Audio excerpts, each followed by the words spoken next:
Hey guys, welcome back to my channel. Frugal Samurai here. First I'd like to say a big thank you to the overwhelming feedback that I received from my first video. At the end of the day, I'm just a boy from the suburbs trying to live out my dreams, so thank you all for liking and watching the video. If you haven't done so, please check it out in the links below and make sure you subscribe.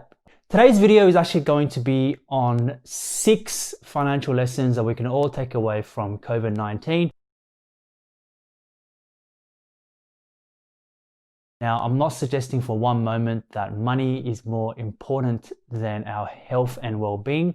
It's not, of course not, we all know this, but that's not the point of this video.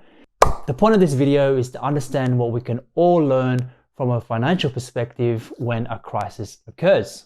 So there is no doubt that COVID-19 has fundamentally altered the way the world works, from the way we travel, to the way we work, to the way we interact with one another. And from a financial perspective, that is no different. So let's get into it. So number 1, cash is king. This is a common saying and one that I'm sure that we've all heard before. In business, if you run out of cash, it's pretty much game over. The same happens in our households. So if we run out of cash, it's not going to be a pretty picture. Therefore, it is vitally important to ensure that we remain liquid at all times. Liquidity means access to assets which are readily convertible into cash. So we're talking things like cash and also things like monies held in offset or redraw accounts if you have a home loan, or passive income from shares or dividends, and of course, working income. It also allows us to invest when the opportunity arises during market downturns, as occurred during the recent March lows in the stock market.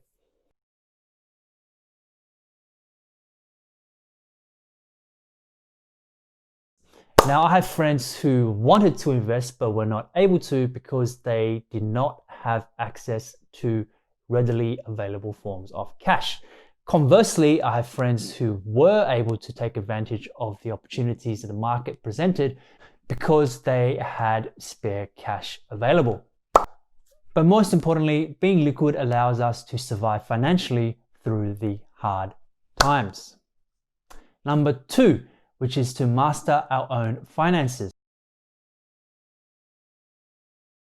Ever wondered why people who have great jobs or great businesses or amazing investment portfolios never seem to have enough cash? This is because they don't understand the fundamental pillar of money management, which is to understand cash flow. Knowing your cash flows means understanding your cash inflows or your income and your cash outflows, which are your expenses. Because at the end of the day, you cannot manage what you do not know. You can actually plan ahead by projecting both your cash inflows and your cash outflows, but more importantly, you should be monitoring your cash flow on a regular basis, whether that is monthly or even weekly.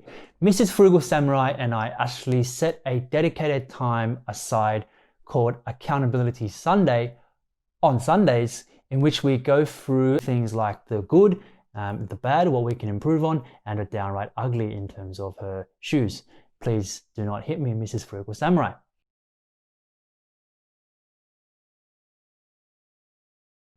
And it's important here to be supportive, guys, because at the end of the day, we're meant to be working as a team, and that's what we do. We try to pick out things which we can improve on, and also things which worked and which we will continue to do. So I actually did more about personal finances in my first video. If you haven't seen it, please go check it out in the links below. And that brings us to number 3, which is to never borrow more money than you can afford. So everyone loves credit, and these days it's never been easier to access cheap, readily forms of credit. When I say credit, obviously I mean things like debt and borrowings and loans.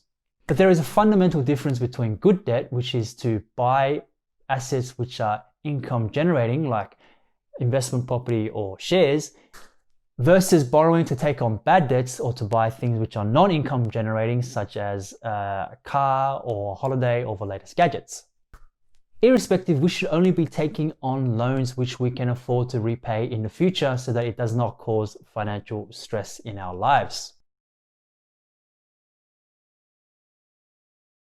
Whilst lenders have a general obligation to ensure that we can repay those monies back, at the end of the day, our financial futures is up to ourselves. Before I jump into a new purchase with debt, like a car and a car loan, for example, I always ask myself whether future me will thank me or slap me for current me's decision. This is because when it comes to debt and borrowing and loans, there is still ultimately the obligation to pay that loan back plus interest.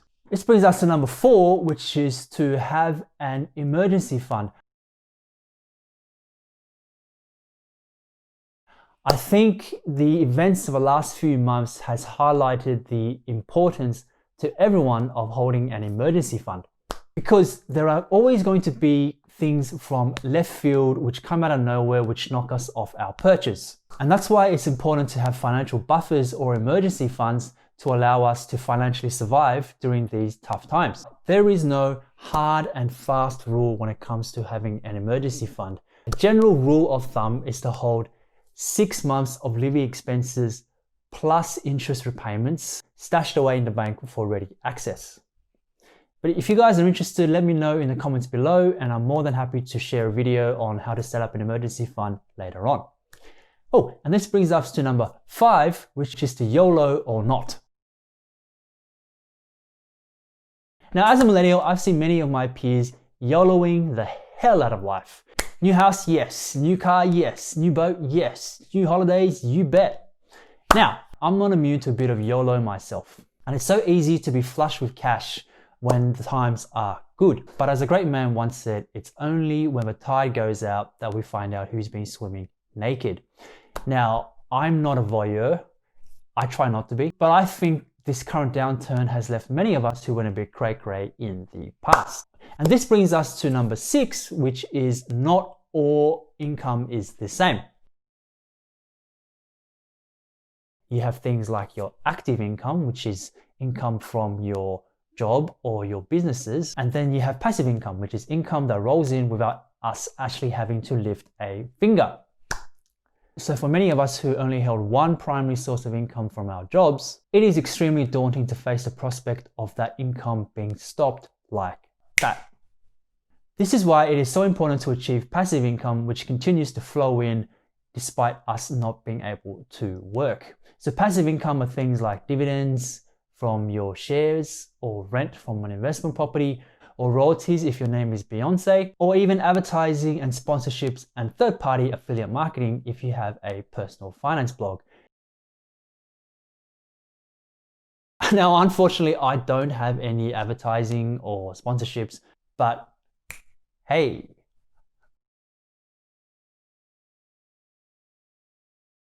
So in summary, it is important for us all to have access to ready cash, and also to be a bit more prudent with our financial management. It's also important to understand that life does and will throw us curveballs from time to time to keep things interesting.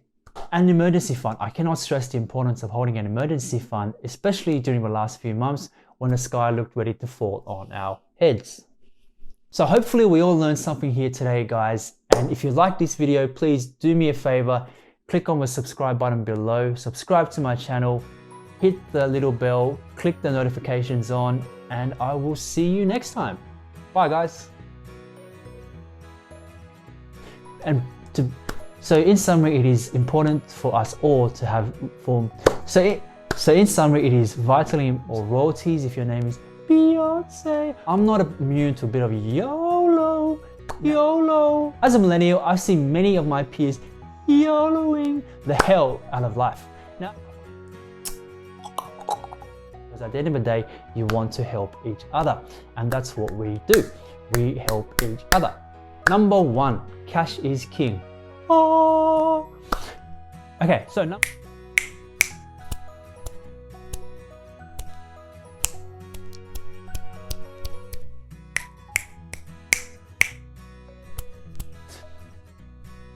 Three.